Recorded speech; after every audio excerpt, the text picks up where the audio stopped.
Let's talk about games that we're excited about that will be at Gen Con this year.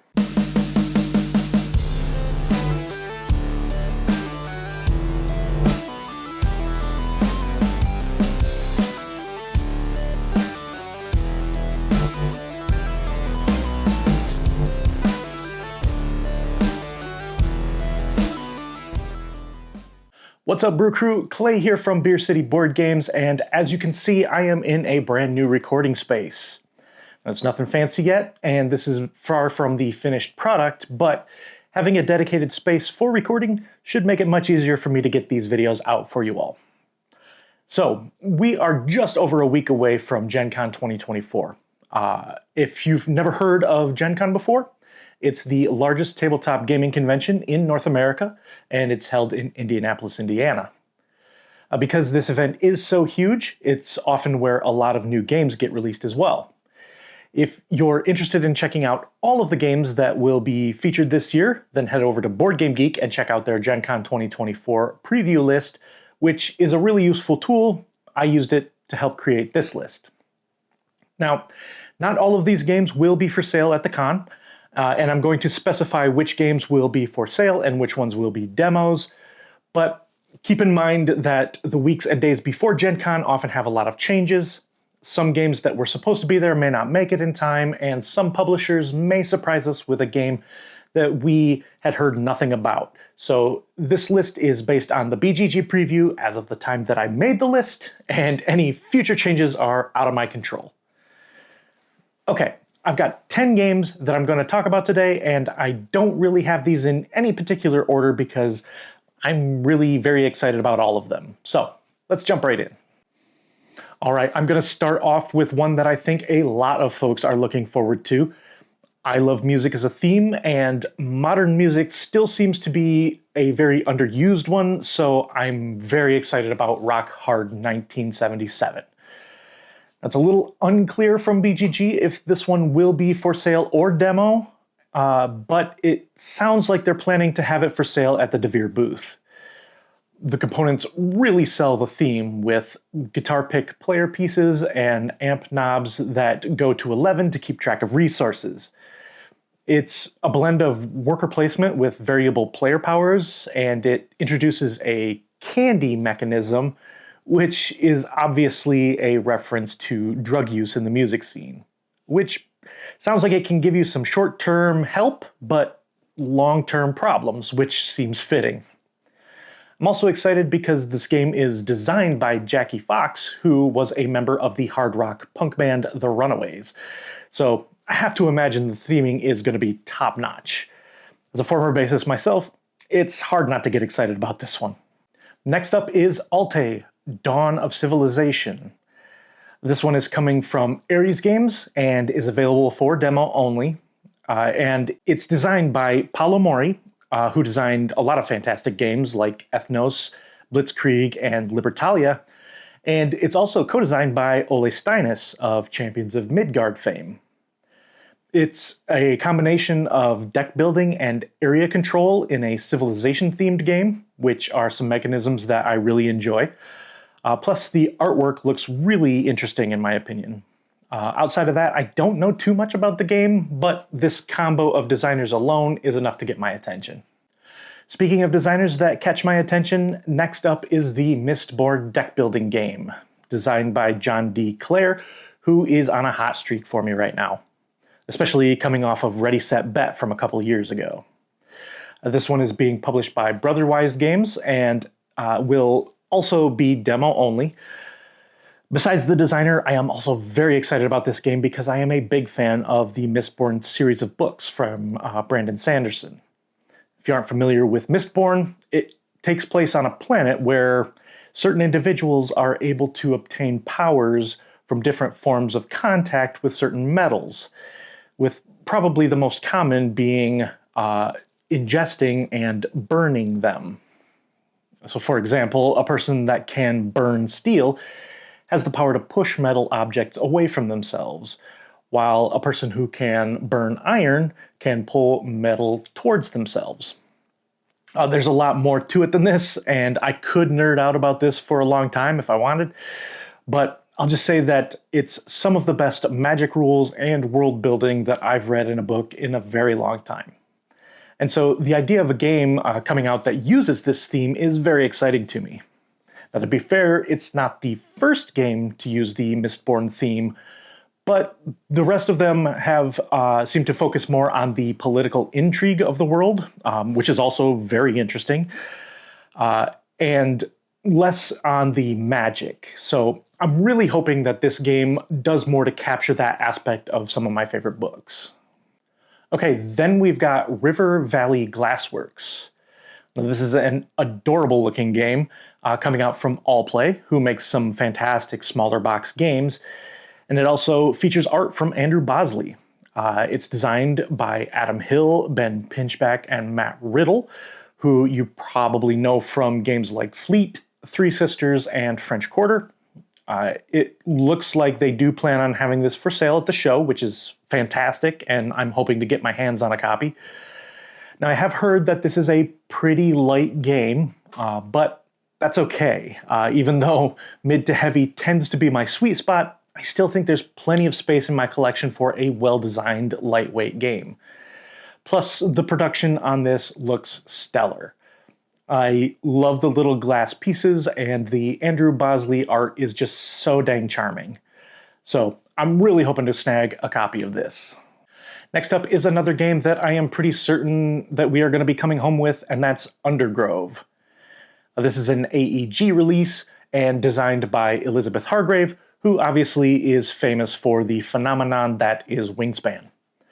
Unfortunately, I have not had a chance yet to try most of Elizabeth's other games, although I am very interested in the Fox Experiment. But although there are a lot of other mushroom-themed games coming out at the moment, this is the one that I am looking forward to the most, and that's mainly because I know how much work Elizabeth puts into researching a theme for the games that she designs. Now, here in Michigan, every spring we would go out into the woods to hunt for morel mushrooms. It was often a Mother's Day tradition in my family. But I also love that this isn't necessarily about foraging for mushrooms, but about the relationship between plants and mushrooms.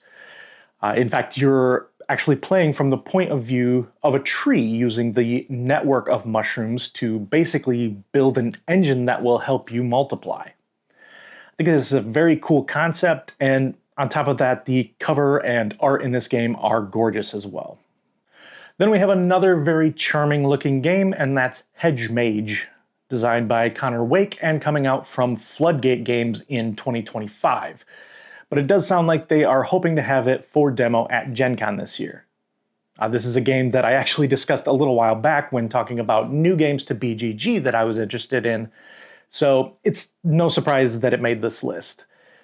The artwork is very cute, and it sounds like you'll be laying tiles and using special powers to try to sneak around your opponent's yard and try to steal their garden gnomes. Sounds like this is done by simultaneous action selection, which is a mechanism that, when done well, makes for a really fun and really exciting game. I don't know much outside of that, but I know enough to be excited. And next up, we've got Video Game Champion, which is coming out from Arcane Wonders, and I believe was a game that was originally released in Brazil last year. I'm a child of the 90s, and I remember spending a lot of Saturdays at my friends' houses playing on 16-bit consoles pretty much all day long. And it looks like this game is going to capture a lot of that nostalgia of that era of video games. It sounds like there's an action drafting type of mechanism, along with cards that are going to represent the different video games that you'll be able to save up for, purchase or rent, and play, trying to become a top-tier gamer. I'm really interested to see how it plays out as you try to balance between earning money needed to rent and buy games versus time to actually play those games. I'm sure that won't hit too close to home. Okay, then we've got a game that if it was based on the gameplay alone, I'm not sure if it would have made the list, but the combination of theme and artwork was enough for it to creep in, and that's Creepshow.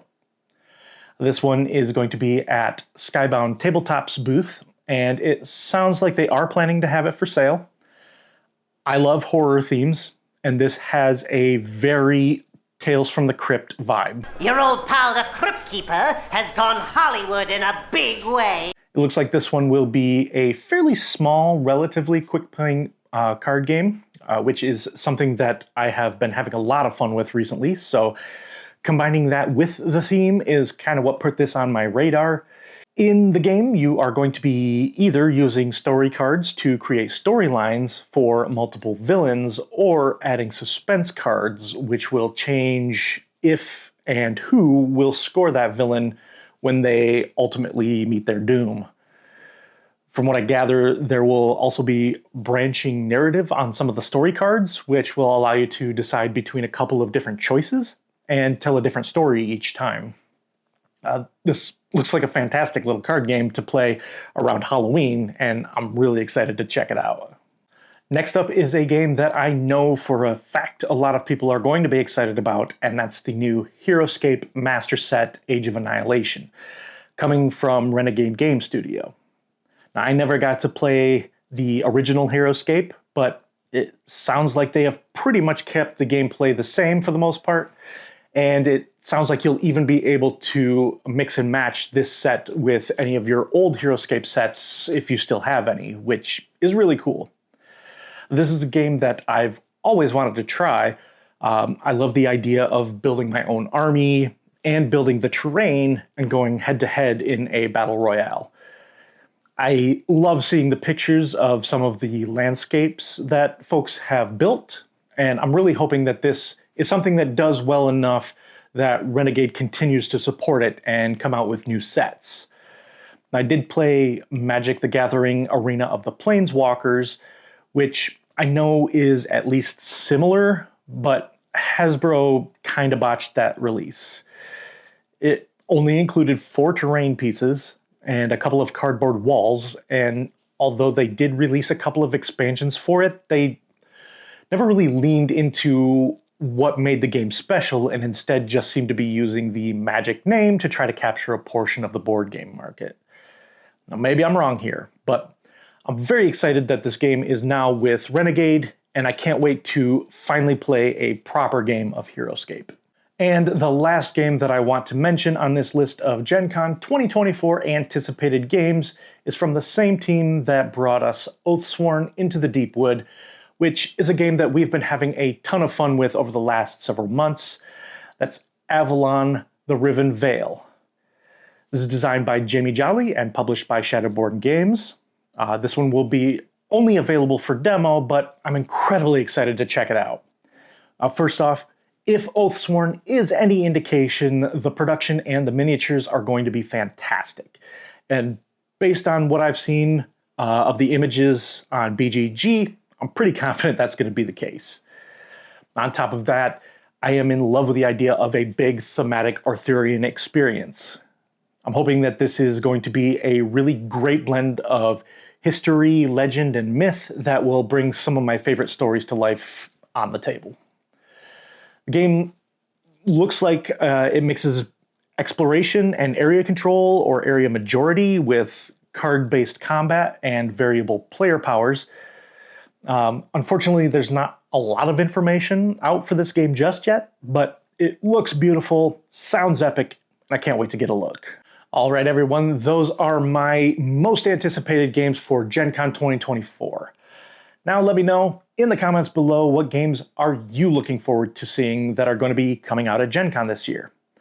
I will add a couple of honorable mentions that I'm also very excited about. Vegetable Stock coming from Arcane Wonders, and Comic Hunters coming from Spin Master.